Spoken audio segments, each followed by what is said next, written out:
বাংলাদেশের কোন নিয়মে আছে? বাচ্চা হওয়ার পরে তারপরে 6 মাস আমাকে মাতৃত্বকালীন ছুটি না দিয়ে উনি কোন অধিকারে আমাকে চাকরি থেকে বঞ্চিত করলো? আসসালামু আলাইকুম, আমি ফারহানা ইয়াসমিন লিয়া। কত বছর? আমি এখানে 2007 থেকে 2020 পর্যন্ত চাকরি করেছি।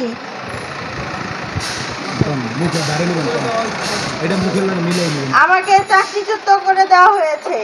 আমি সরকারিভাবে হোক আর বেসরকারিভাবে হোক, আমি নিয়ম জানি যে বাচ্চা কনসেপ্ট হওয়ার পরে, বাচ্চা ডেলিভারির পরে অন্ততপক্ষে 6 মাস মাতৃত্বকালীন ছুটি থাকে। অথচ আমার বেবি ডেলিভারি হয়েছে আপনার 2020 সালের মে মাসের 9 তারিখে। আমি কাগজপত্র 15 তারিখের মধ্যে সব কিছু জমা দিয়ে দিয়েছি মাহমুদ তালুকদার স্যার, আপনার অ্যাডমিনের ওনার কাছে। উনি আমার ফাইল এক সাইডে রেখে দিয়েছেন, রিসিভও করেছেন, কিন্তু আমার এই কাজ অফিসিয়ালভাবে জমা করা হয়নি এবং জুন মাসের 1 তারিখে 15 দিনের মধ্যে আমাকে বহিষ্কৃত করা হয়েছে।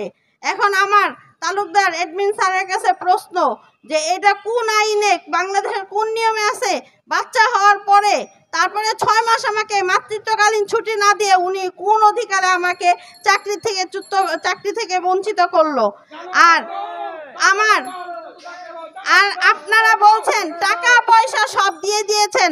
আমার আপন বড় বোন জেসমিনারা বিথি ম্যাডাম, উনি অনেক শিক্ষিত একটা মানুষ, কেমিস্ট্রিতে অনার্স মাস্টার্স করা, ইন্স্যুরেন্সের উপর ডিপ্লোমা করা, এত কিছু করার পরেও ওনার অনেক এখানে অবদান আছে। উনি 2005 সাল থেকে শুরু করে 2021 সাল পর্যন্ত অনেক কষ্ট করেছে। আমি নিজে দেখেছি, অফিস যদি ছুটি হইতো 6টা পর্যন্ত সে থাকতো, 9:30, 9টা, 10টা এরকম। এত কিছু করার পরেও তাকে চাকরি থেকে তো চ্যুত করা হয়েছে এবং তার দেনা পাওনা এখন পর্যন্ত বুঝাই দেওয়া হয় নাই। কোম্পানির কাছে এখনো 7 লাখ টাকা উনি পান। তাহলে কিভাবে আপনারা বলেন যে টাকা পয়সা সব দেওয়া হয়েছে? 7 লাখ টাকা কি 1টা 2টা টাকা? কত কোটি টাকা আপনারা এখন পর্যন্ত নিজেরা রেখে নিজেদের পার্সোনাল কাজে, নিজেদের ব্যবসায়িক কাজে ব্যবহার করছেন? আপনারা এইগুলো সবগুলো অন্যায় করছেন এবং এই অন্যায়ের প্রতিবাদ তো করা হবেই। এবং আপনাদের এরূপ টাকা লুটে পড়ে খাচ্ছেন এবং আপনারা এইগুলি দিয়ে ব্যবসা দ্বারা করাচ্ছেন, নিজেরা প্রতিষ্ঠিত হচ্ছেন। একবারও কি আমাদের কথা চিন্তা করেছেন? আমি স্যারের কাছে, অ্যাডমিনের কাছে কান্নাকাটি করে বলেছিলাম যে স্যার, আমার বাচ্চাটা মাত্র হয়েছে, আমার মাতৃত্বকালীন 6 মাস আমি ছুটি পাই, এই অধিকার আমার আছে। আপনি আমার কথা শুনেন নাই।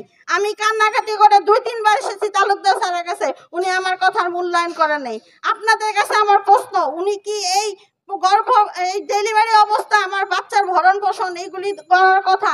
6 মাসের মাতৃত্বকালীনের কোনো টাকা পয়সা দেওয়া হয় নাই, বন্ধ দেওয়া হয় নাই, কিচ্ছু দেওয়া হয় নাই। আমাকে একটা বহিষ্কৃত কাগজ ধরাই দিলেন। আপনার নিজের বিবেকের কাছে আপনি প্রশ্ন করেন, আপনি কতটুকু মানসম্মত কাজ করেছেন এবং আপনি এই কাজটা, আপনি নিজে যদি বাবা হয়ে কিভাবে আপনি পারেন একটা সন্তানকে এইভাবে করতে? এটাই আপনাদের কাছে আমার প্রশ্ন।